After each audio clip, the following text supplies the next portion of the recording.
Well, welcome back. I am working on the White Hollyhocks now here. These are African daisies in there. I've done the sunflowers and nasturtiums. I think you can see those. Maybe you can't see the nasturtiums, but you saw it in the full painting that I showed you at the very beginning of the video. So let's start on our White Hollyhocks. I have several mixtures of white plus dioxazine purple. That's what this is. I also have white plus ultramarine blue. And on each of these I have two mixes, one with more white in it. So I have a light and a darker shade of my colors. And these are the shadows of my hollyhocks. Then this is a mixture of white plus phthalo blue. And the hollyhocks are in front of the African daisies. So I'm just bringing that color in front of my daisies. I have to be very careful here. See how my brush picks up some of the red and green from my African daisies? So I have to keep wiping my brush. I have to just, this is hard concept for a lot of people, but you have to just gently lay the paint on top of that color. See how I'm picking up that color underneath? Because if I dip in with the brush like this, I pull up that color underneath and it makes my white flower color muddy. This is a mix of my phthalo blue plus a little bit of lemon yellow. And again, I'm just using different shades here.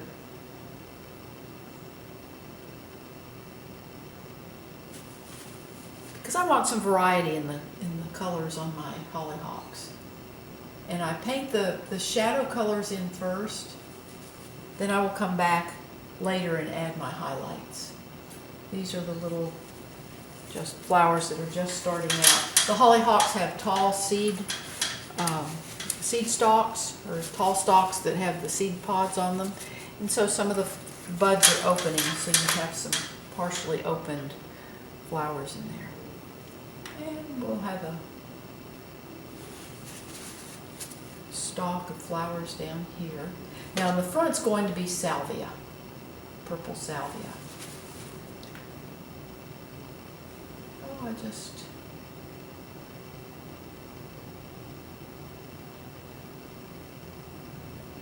1, 2, 3, 4. I want an odd number of stalks in here. Let's have this one have flowers up a little higher.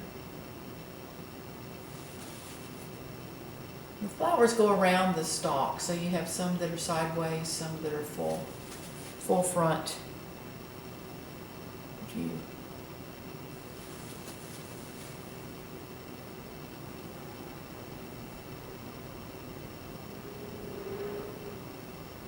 Let's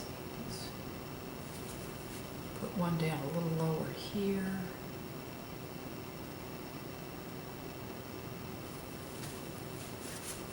Okay, got my flowers just blocked in. Now I'm going to start doing the leaves. So I clean out my brush really well. I use Terpenoid odorless paint thinner, and it is a good odorless thinner. I work in my living room, and so I don't want the smell of thinner in the house. If you get the odorless thinner like at Home Depot or Lowe's, it's really not totally odorless. It does have an odor, and it's not nice. So the Terpenoid odorless paint thinner is worth the extra money you have to pay for it. Now these are mixtures of phthalo blue plus lemon yellow, and these are my hollyhock leaves. And I just work around the white areas, the masses of color, and I just use the greens to kind of shape my flowers. I'll come back and refine the flowers, but this helps me shape them.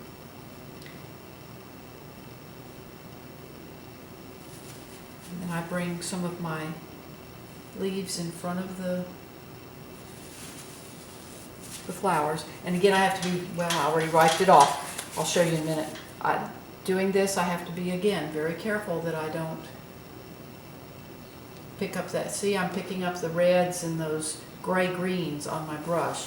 So I have to keep cleaning my brush so that I don't dirty my flower color, because I want this color to be, dirty my leaf color, because I want this to be, you know, really a bright green so that it comes forward of the more muted blue-gray green that's behind it. And these are mixtures of my phthalo blue plus the cadmium orange plus white. It mix a little bit more of this green. Didn't make quite enough. I try to get all my mixtures, color mixtures made before I start painting a group of flowers. That way I don't have to stop to mix and match and whatever. But occasionally I don't mix them up enough. So clean out my brush again. I have a garbage bag on a aluminum walker just to the left of my palette, and I can just then suspend I just clip the bag to that walker, and it holds the bag open, and then I can just throw my tissue in there.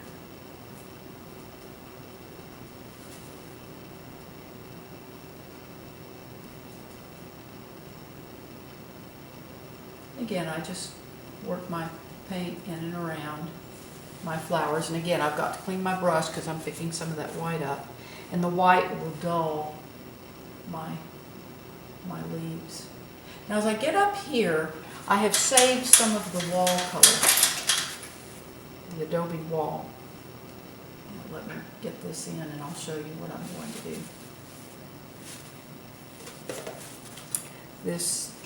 I'm going to come back in, and there's a lot of air in between these stalks. So I just come back in with my adobe wall color and come back in between my different stalks. And these stalks are going to have actually make some shadows, starting some shadows on this wall. So I come back in and with a little bit darker mixture. And my adobe colors are my mud, which is 2 parts of an ultramarine blue, plus 1 part of alizarin crimson, plus white, plus cadmium orange, plus just a tiny, tiny little bit of phthalo blue. And I just make several different mixes of those colors in different proportions.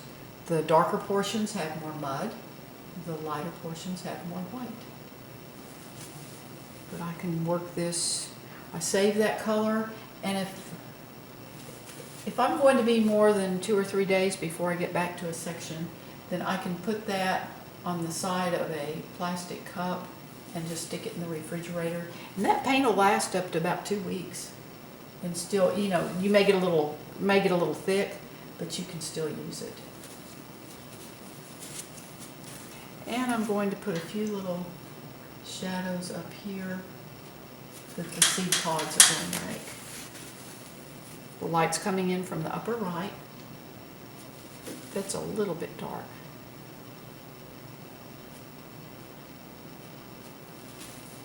Now, I can just take a clean brush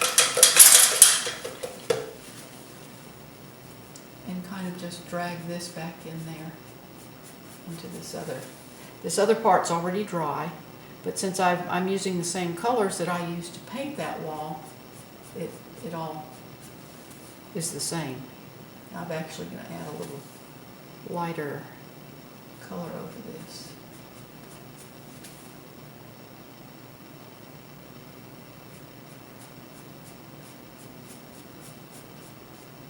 And there we go.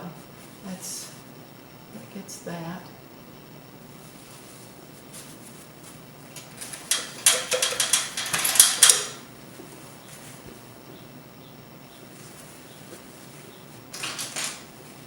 Now I'm going to start adding the centers in my hollyhock flowers. This is a magenta plus liquid.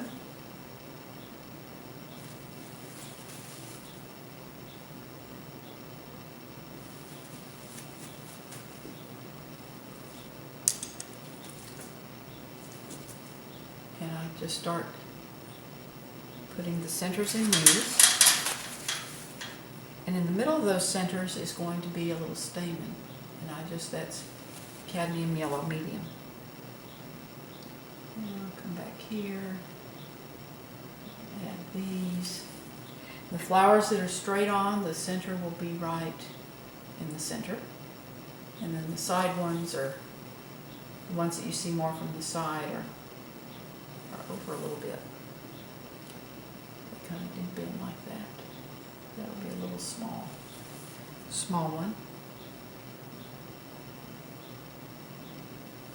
So you can see how these are beginning to look like the individual flowers. And this will help me determine where the seed stalks go, the tall stalks.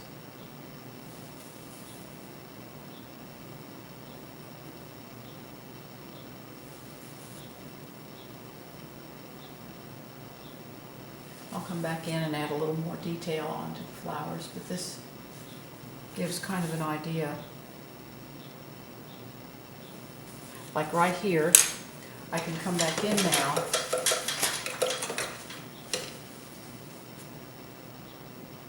and add, in fact, I'm going to go ahead and make my white highlight on this flower so you can see.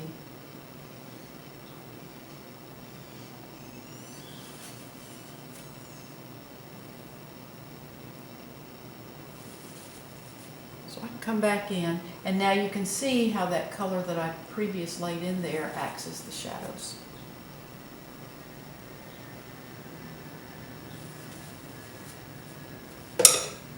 And again, these are just, I'm blocking in. I still have a lot of work to do on these, but I just want to show you then as I can put the seed stalk in. And these are the seed pods. Excuse me. And the light catches those. And as I go down, I'll get them a little darker.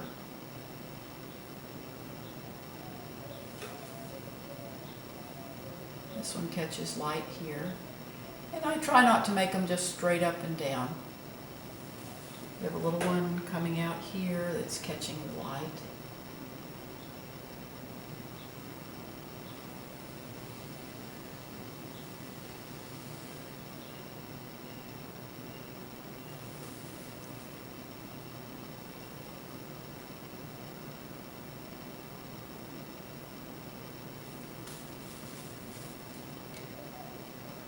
I really appreciate you watching my YouTube videos.